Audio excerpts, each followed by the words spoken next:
Welcome back to gphysiopilates. I'm Gabby. Today I'm going to show you how to use the foam roller. Now there are different types of foam rollers, but I'm going to use this one today. It's quite firm, but you can always get the knobbly bits if you want a little bit more extra. We're going to start off just placing it on the mats, and I'm going to sit on my bum.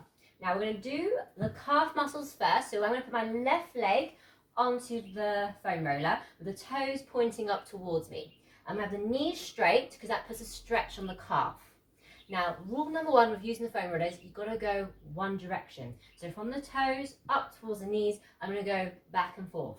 Now, I'm going to place my hands behind me just so I can use my arm strength. I'm going to lift my bum up and I'm just going to go back and forth. Now, depending on how tight you are, because the foam roller really helps calm the muscles down, you're going to bring your right foot over the left leg to add an extra pressure. Now I'm just going for the middle fibers first, but of course if this is too hard, you're going to bend that right knee and just using the weight from the right leg to help you put pressure on the left. Once you're on the middle fibers, we're going to bring the leg inwards. So the foot's going inwards, which puts the pressure on the inner fibers of the calf. And you go all the way above the ankle to underneath the knee. You never go on bones, especially in this area, just because you don't want to irritate and bruise your bones. You do about 3 to 4 times, going up and down, and then you're going to move the leg outwards. Again, if you want that extra pressure, you can always add the other leg just to grab it, but I'm going to put a bit of this is enough pressure for me. I'm going to put the right foot down for me, but remember, we're going all the way down towards the ankle, all the way towards. And if you need to move your hands as you're doing this, do position yourself as good as you can. Lovely. Now, once you've done the calves, give your arm a bit of a breather. We're going to place the foam roller above the knee now. So this will be the hamstrings. Again, the hamstrings are made of 3 fibers.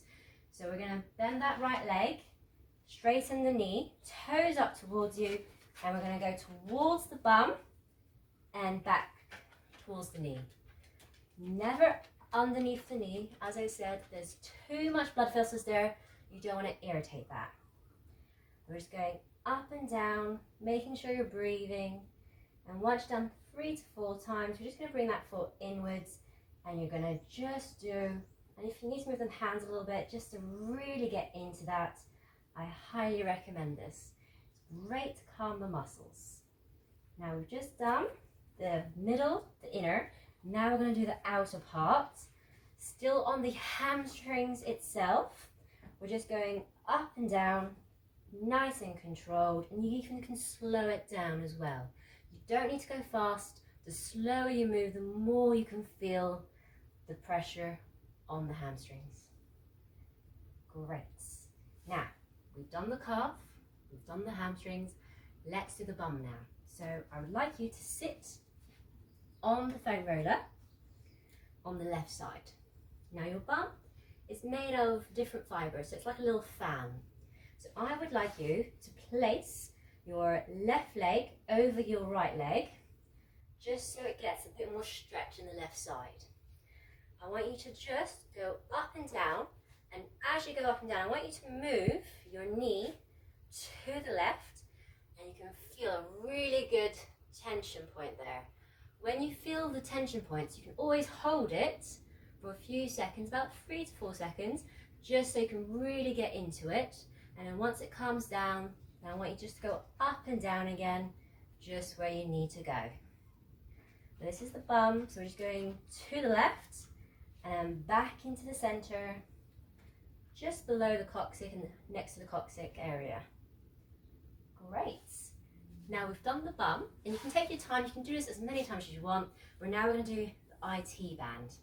So with the IT band, this one's a bit more painful. You're going to place your left hand underneath your shoulder, and we're going to put the foam roller right above the knee.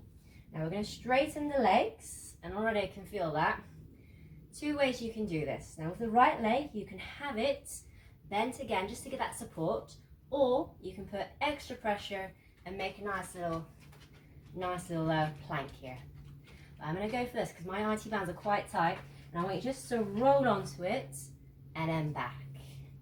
And I might be smiling here, but I can feel this. Oh, I can feel this. This one is tender. If you are a runner, this will definitely be tight. But we're just going for where we can go 3 or 4 times, up and down, nice and controlled. You can even add your top hand for that extra support, and we're just going back and forth. Now, once you've done the left side, you've got to do it all on the right. So the right calf, right hamstring, the bum, and the IT band. See how you get on. Now I'm going to show you how to use the foam roller on your neck and your upper quadrants. So let's start with your neck. I'm going to get you laying down in your Pilates neutral position. So I'm going to place the placing the foam roller underneath your neck. So it's going to be about C1, C2 it's going to work on. Now we're going to have the knees bent, and this position we're just going to move the head to the left and to the right. It loosens up your upper cervical spine, so that'll be your C2 to C3. And if you do suffer with cervicogenic headaches, this is a great one. So if your headaches are coming from above the eyes all the way on top towards the neck, try doing this. We only do it about 3 to 4 times, just going back and forth, but it's worth a go. And it's not too much pressure either, just because we've got our bodies resting, and it's just like laying down on a hard surface. Now I'm going to show you how to do your upper quadrant, so your thoracic spine, so your upper back. So I want you just to find a tight point, have your hands behind your head, just so you're resting your neck, and I want you to find your tight point just by rolling it up and down. And when you think you found it, there's mine, I want you just to bring your head down, elbows out, and just go down as far as you can go, and then bring it up. This is going to stretch a little bit of your chest, of course, but also loosening up your vertebra. Now, people that have any bone problems, this is not for you. But if you're strong and athletic person, try doing this. It's quite a nice one just to relieve tension. Now, that's one way to relieve it. You can even just go up and down, nice and controlled, bending the knees and using your quads just to go up and down. And once you've done the center, you can always lean to the left, and it gets a little of your ribs, of course, but it also gets those muscles involved. And once you've done the left, of course, roll over to the right, and just using your leg muscles to go up and down to relieve tension. Now, again, you can do it a couple of times, as much as you need to, but I would always recommend 3 or 4 times going up and down. Now I'm going to do my lats. So with my lats, I'm just going to place the foam roller in the armpit direction. Right hand is going to go onto the floor, and then with the legs, you're just going to relax them. You're going to straighten your arm, and you're going to imagine your arm's going far away from you, like someone's going to pull it out. And I want you just to use your core again, going up and down, just to feel where it is. And if you feel you've got a point, just hold it, and you even can move your arm down and up, just again, activation that muscle, just to relax it even more. Now for your triceps, you can place your foam roller on your triceps. Same thing, just putting pressure on it. You can use your hands here, and you can even just stretch your arm. You can even put your hand on your shoulder just to get your contraction in the muscle. But trial it out basically. This was gPhysio, I'm Gabby, just showing you a few tricks with the foam roller to loosen your muscles. But of course, you've got to practice to get a good technique. Let me know how you get on, and please like and subscribe.